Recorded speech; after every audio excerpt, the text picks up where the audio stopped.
terjadi flek selama 6 bulan tidak disertai nyeri hebat dan perdarahan yang banyak atau sehari bisa ganti pembalut berkali-kali, itu masih wajar, aman. Yang perlu garis bawahi adalah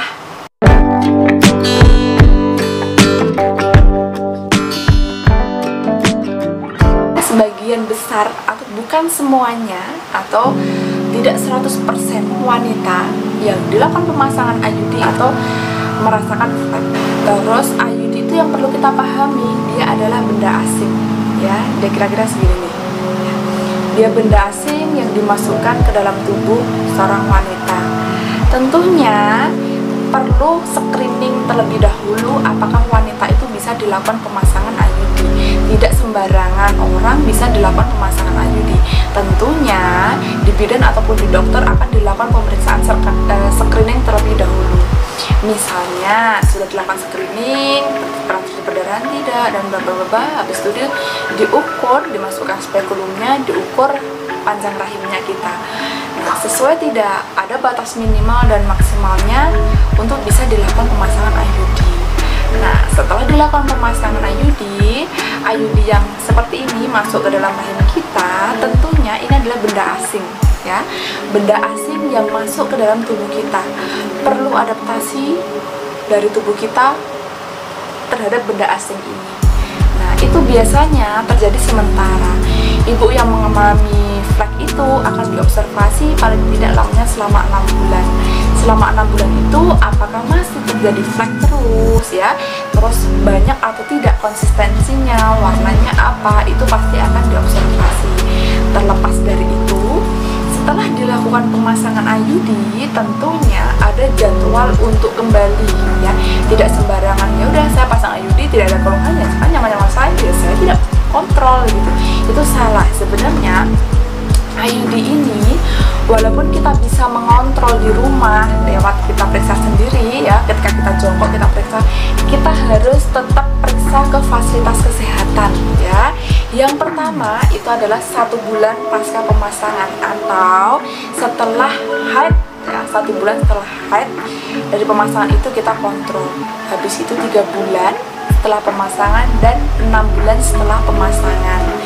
Nah, pada saat kunjungan ulang yang pertama atau 1 bulan setelah pemasangan, setelah haid itu apakah ada keluhan yang dirasakan ibu maupun dirasakan oleh bapak? Yang pertama, apakah kepanjangan IUD-nya, apakah posisinya bagaimana?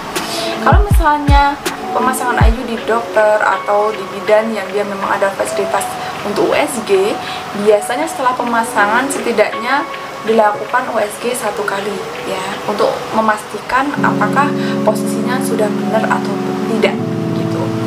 Terus ada keluhan atau tidak, bisa dilakukan lewat bawah. Jadi sekarang itu kontrol IUD bisa dilakukan lewat bawah maupun dari USG.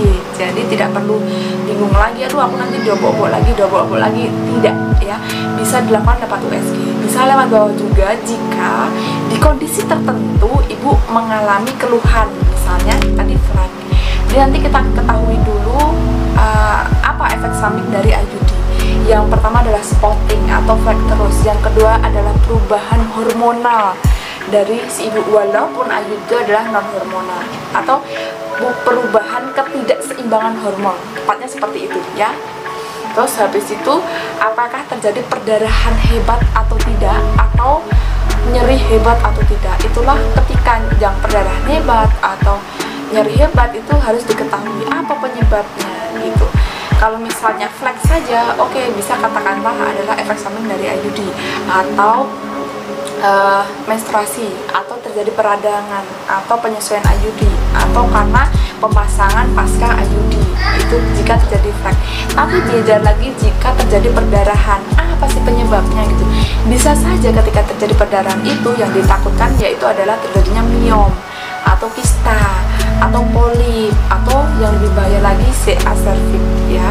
Itulah kenapa perlu kita lakukan kontrol, walaupun secara ya udah tidak ada keluhannya, tidak kontrol, tidak. Setidaknya ketika kita sudah nyaman menggunakan IUD 1 tahun sekali harus kontrol IUD ke fasilitas kesehatan terdekat gitu ya. Itu jadi pada dasarnya garis besarnya jika terjadi flek selama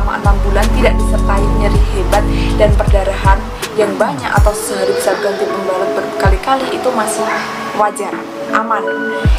Yang perlu garis bawahi adalah sebelum 6 bulan ya, 6 bulan ke bawah harus kita observasi benar terjadinya flek, konsistensi dan warnanya.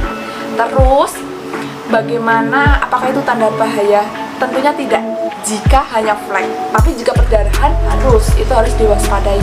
Itu terjadi karena apa ya? Terus disebabkan jika tidak terjadi perdarahan hebat, terjadi flek saja, nanti diobservasi. Ketika itu menimbulkan aduh bu, ketidaknyamanan gitu, biasanya jika ke fasilitas kesehatan terdekat itu akan dilakukan pemeriksaan.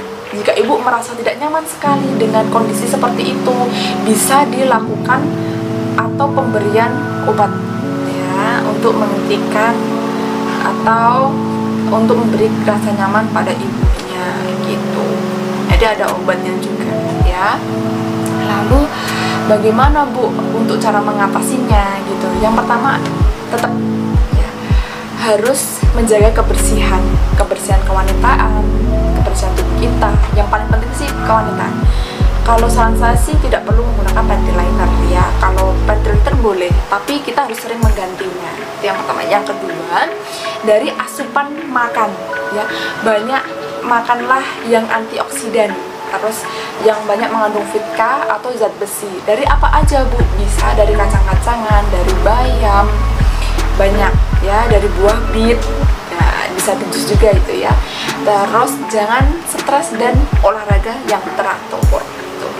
Terus bagaimana bu untuk menentukan kapan kita waktunya untuk sholat? Tentunya sangat bingung sekali, kok ngeflek terus. Oke, perlu kita ketahui terlebih dahulu haidnya kita itu kapan ya.